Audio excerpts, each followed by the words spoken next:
Welcome back. Bob Pompeani, Paul Zeiss with you right here, right now on the Ireland Contracting Nightly Sports Call, Pittsburgh CW, Bordis and Bordis Hotline. And they're buzzing tonight. Let's go out to line 4. That's Mike in East Deer. Hey, Mike, how are you? Good, Bob and Paul. How are you guys this evening? Great. Thank you. Loving the show with you guys tonight. I just wanted to run a little bit of NBA by you. I understand Please. You don't get a whole lot of that. And we like it. Like your opinion on a little bit of something here. My wife, your former classmate, Sherry Collins, and I are getting ready to head down to San Antonio. Sure. And we're going to see the San Antonio Spurs in late March play with the retirement night of Manu Ginobili. And I wanted to get both of your thoughts about Greg Popovich. You know, they talk about the greatest of all time, Mr. Belichick. And we're going to see a coach down there that has done quite a bit of winning over the last 25 years. And they still are.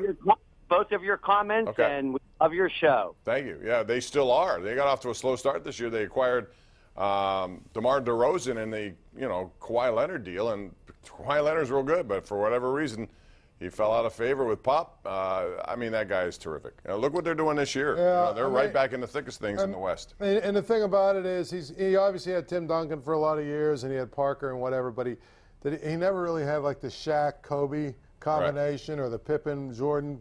Those guys.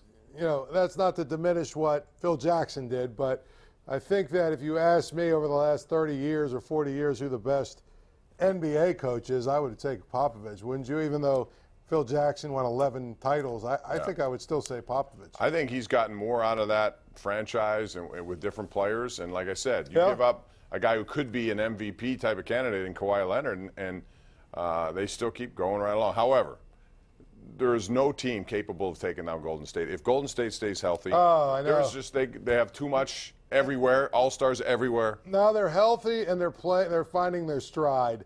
I mean, Bob, I don't know if you've watched them in the last week and a half, 2 weeks. Last night, they're toying with teams now. All on the road. Like last night, Indiana, even though they lost Oladipo to an injury, they're still really good defensively. They beat them 132-100 in Indy. They beat Boston. Boston played as good as they could, and they just can't beat them. So I don't think there's any question. Let's go out to line 3. Nick in Belle Vernon. What's up, Nick? How are you? Hi, Bob. Real good, sir. Quick overtime suggestion. Basically, give each team the ball for one possession. If they are tied after that possession, start kicking field goal attempts from the 40, and just go back 5 yards. I'm not doing that. But you get rid of the injury concern. You can always have a winner of each game, so you get rid of the ties, and nobody can complain that number 2 I don't like that. The ball. I want to just keep playing, and I don't want to use field goal kickers in number 2. I'm tired of this safety issue. I realize the league is under pressure, Paul, but, man, seems like everything is done because of safety, and we're taking a lot of the game away from its original intent. It's violent. There's no way to stop the violence, really. Yeah, I know, I agree. I mean, I think the biggest part of it, to me, is I do understand why you don't want to play 30 or 40 extra minutes, but you got to play 15 at least. And then, like I said, I would have them go to the college. Here's my thing. Go to the college format at the end of 15 more minutes. And with one caveat, you have to go for 2 immediately if you score. Yeah, I like that.